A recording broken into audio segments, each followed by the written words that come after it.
Well, howdy. Well, no new or new to me guns lately because, well, I live in Oregon and a little thing called Measure 114 has been hanging over everyone's head like the sword of Damocles for a while. And if it wasn't for an enlightened judge in Harney County, we would already be suffering from this monstrosity and have to take it all the way to the Supreme Court to get our Second Amendment rights back. But at the moment, it's on hold or in abeyance, or I don't know. I don't know the legal terms or what they're really doing. I don't know voodoo. But anyway, in the meantime, what I'm studying or what I'm into is well, what you're looking at here. This is my collection of gun books, books on guns. I mean, if you can't have one to hold in your hand, at least you can look at one online or here. I prefer big glossy pictures in a book to looking at them on some web page, because with a book, well, you find that you can stare at something for a while and figure out, oh, well, that's bigger than this, and that's the size of that one, and looks like the thread for this, or that looks like the hammer that was used on that particular model, and you learn things that way. Well, I've got books on everything from well, see, I'm not a specialist as such. I'm not into, say, American Civil War guns or the black powder only, or guns of World War One, or guns of World War Two, or guns of the Cold War, or the guns of I don't know, Sierra Leone. The various firearms that are developed by different countries and companies for different markets. That's not my thing. I'm into whatever looks cool that week. If I'm going to the gun store and I see something that's an absolutely beautiful rifle from Sweden from the 1950s, I want it. If I see an absolutely gorgeous 19th century rimfire rifle, I want it.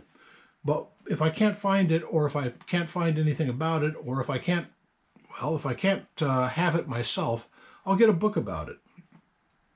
Well, with that kind of an intro, let me show you my latest two. These, you should be able to see those. This one I saw being referenced by a fellow who goes by the name Firearms Addict on YouTube.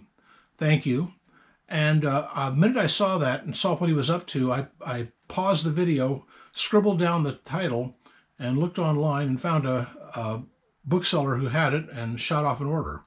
And I found this to be invaluable in looking up guns of all sorts, German in particular, but oh man, they've got things on the French ones, the Italian ones. They got everything in here.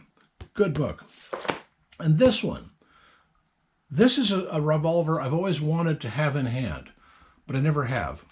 This is the Remington Beale revolver. Well, the Beale is an interesting one because basically this was a reply in 1857, I think, to, well, this is an example. That is a Wells Fargo model of the 1849 pocket model of Colt.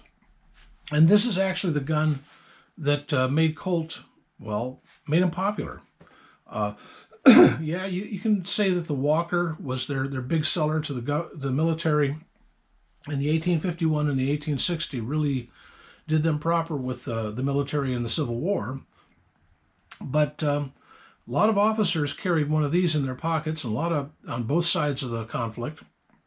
And then later, well, even earlier in the 1840s, the people on the covered wagons and going off to California to the gold fields, well, they had these too. If you were on a gold mine and you had a little bag full of gold dust that you were going to use to buy your flour and bacon fat for the month, you need something to protect it, because there's some bushwhackers out there who just love to take your gold. But anyway, so I do have an original 1849, but it's in the hands of a master gunsmith right now because of the central arbor pin here. Well, let me show you. You pull it apart like this. Oop. That pin broke. I bought one used of unknown origins, and I mean really unknown. I have no idea who the maker is. I don't know anything about it. And that particular gun, it's a pretty little thing, but it's the first time I tried to shoot it, it just went click on the cap, and I went, what the heck's this? So I went and pulled it apart and replaced the hammer spring, figuring that was the problem. Well, it wasn't. And then I thought, well, why is this wedge falling out?